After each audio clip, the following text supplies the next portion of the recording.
అందరికీ బాలల దినోత్సవ శుభాకాంక్షలు. ఈరోజు పిల్లల గురించి మాట్లాడుకుంటున్నాం కాబట్టి నాకు ఒక విషయం గుర్తొచ్చింది. ఒక దేశాన్ని నడిపించే నాయకులు ఎప్పుడూ చాలా సీరియస్ గా ఉంటారని మనం అనుకుంటాం కదా, కానీ మన ప్రధాని మోదీ గారు మాత్రం దీనికి పూర్తి భిన్నం. ఆయన పిల్లలతో కలిస్తే తను కూడా ఒక పిల్లాడిలా మారిపోతారు. ఆయన పిల్లల్ని పలకరించే ఒక స్పెషల్ సిగ్నేచర్ స్టైల్ ఉంది. అది చూస్తే మీరు ఖచ్చితంగా నవ్వేస్తారు. ప్రధాని మోదీ గారు ఎక్కడ పిల్లల్ని చూసినా వాళ్లని ఆప్యాయంగా పలకరించి ప్రేమగా చెవి పట్టుకుని లాగుతారు. అది ఆయనకు మాత్రమే సొంతమైన ఒక ముద్దు చేసే పద్ధతి. సామాన్యుల పిల్లలైన అక్షయ్ కుమార్ కొడుకు అయినా కెనడా ప్రధాని కూతురు అయినా సరే ఆయన ఆప్యాయత ఆట పట్టించే విధానం మాత్రం మారదు. అందరి చెవి మెలిపెట్టాల్సిందే. అసలు ఆయనకు పిల్లలతో ఇంత సరదాగా ఉండటం ఎలా అలవాటైందో తెలుసా? ఎందుకంటే ఆయన చిన్నప్పుడు చాలా అల్లరి చేసేవారట. ఒకసారి ఆయనే స్వయంగా ఒక సరదా సంఘటన చెప్పారు. చిన్నప్పుడు స్నేహితులతో కలిసి పెళ్లిళ్లకు వెళ్లినప్పుడు అక్కడ నిల్చున్న జంటల బట్టలను వెనుక నుండి స్టాప్లర్తో కొట్టేసి వాళ్లు నడవడం మొదలు పెట్టగానే చూసి తెగ నవ్వుకునేవారట.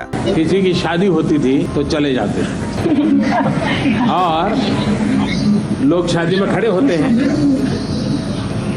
हैं तो कोई भी दो लोग खड़े हैं, कोई लेडी एंड जेंट्स, तो उनके पीछे कपड़े पकड़ के स्टेपलर लगा देते हैं. ఆ అల్లరే ఇప్పటికీ ఆయనలో కనిపిస్తుంది. అందుకే పిల్లలతో అంతలా కలిసిపోతారు. వాళ్ల తలలు ప్రేమగా గుద్దించడం, వాళ్లతో సరదాగా ఆటలు ఆడటం, ముద్దుగా తినిపించడం, ఇలా ఒక ప్రధానిలా కాకుండా ఒక తాతయ్యలా మారిపోతారు. మోదీ గారి ఈ సరదా స్టైల్ గురించి మీకేమనిపించింది? మీ చిన్నప్పుడు కూడా ఎవరైనా పెద్దవాళ్లు మీ చెవి పట్టుకుని ఇలాగే ముద్దు చేశారా? మీ అనుభవాలను కింద కామెంట్స్ లో చెప్పండి. ఈ క్యూట్ వీడియో నచ్చితే లైక్ చేసి అందరికీ షేర్ చేయండి.